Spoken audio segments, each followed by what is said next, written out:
What if I told you Jesus came to abolish religion? What if I told you voting Republican really wasn't his mission? What if I told you Republican doesn't automatically mean Christian, and just because you call some people blind doesn't automatically give you vision? I mean, if religion is so great, why has it started so many wars? Why does it build huge churches but fails to feed the poor? Tell single moms God doesn't love them if they've ever had a divorce, but in the Old Testament, God actually calls religious people whores.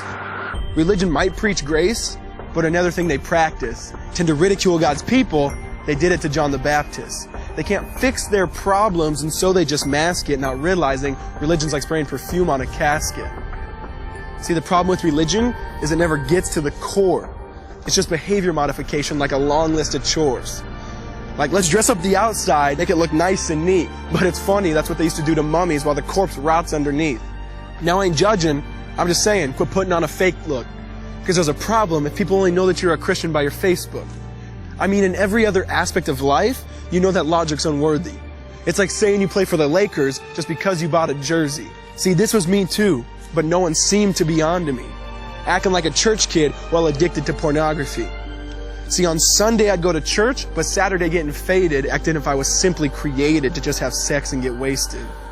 See, I spent my whole life building this facade of neatness, but now that I know Jesus, I boast in my weakness. Because if grace is water, then the church should be an ocean. It's not a museum for good people, it's a hospital for the broken.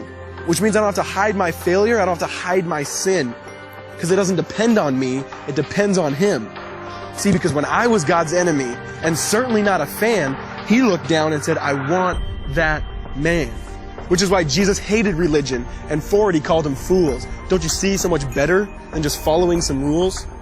Now let me clarify. I love the church, I love the Bible, and yes, I believe in sin.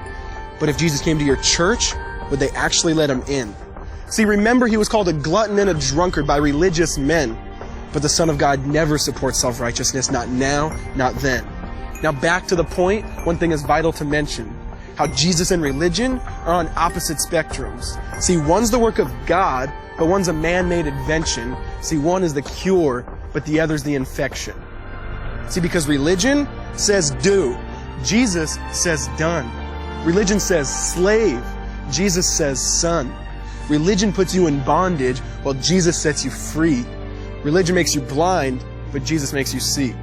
And that's why religion and Jesus are two different clans. Religion is man searching for God. Christianity is God searching for man. Which is why salvation is freely mine, and forgiveness is my own. Not based on my merits, but Jesus' obedience alone.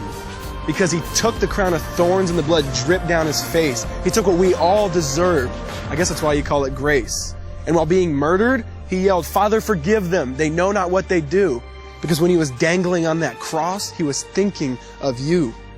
And He absorbed all your sin and He buried it in the tomb, which is why I'm kneeling at the cross saying, come on, there's room. So for religion, no, I hate it. In fact, I literally resent it. Because when Jesus said, it is finished, I believe He meant it.